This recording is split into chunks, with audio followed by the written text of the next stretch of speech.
Now, the best way to get that bridge to people is, quite frankly, by telling a story. And you're going to hear me say that all semester long. Tell me a story. I want you to start every single paper, every single thing you write for me, by telling a story. It's really important and powerful as a bridge. Now, you probably, like some of my students in the past, very first thing they say to me when they come into my classroom is, "You like stories so much, tell us your favorite story." So here it is.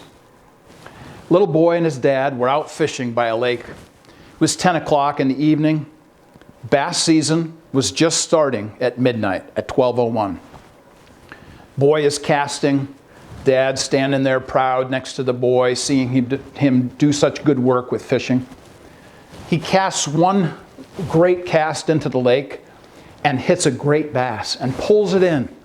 This great, huge bass, bigger bass than any of these two have ever seen, the dad and the son. There is the boy. He's holding the bass in both of his hands. And he looks up at his dad and he says, "Dad, can we keep the bass?"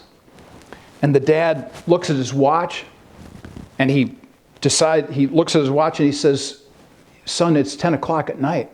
Bass season doesn't start until midnight."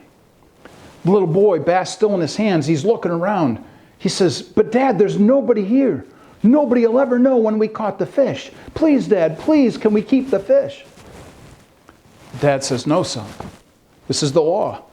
The law says we have to wait until midnight to catch fish. We need to put the fish back." And so the little boy with his dad put the great bass back into the lake and it swam away. And neither one of them, the boy or the dad, ever saw a bass as big as that one ever again. But you know what the little boy did see?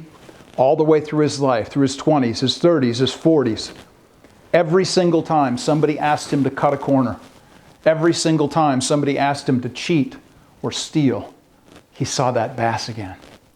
You see, the moral to the story, the message that that story teaches, is that even in the smallest things, the ethics that we choose, deciding between what's right and wrong, is the key to helping us live life in a proper way.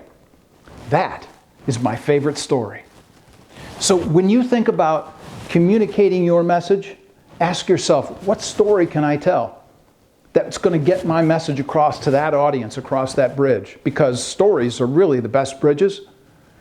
But in order to do that, you got to do some reading. So keep reading. Keep reading our Creative Habits book because there's a ton of stories in there.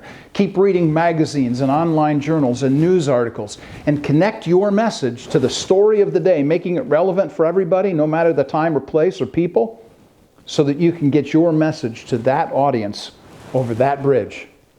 Now, what is your favorite story?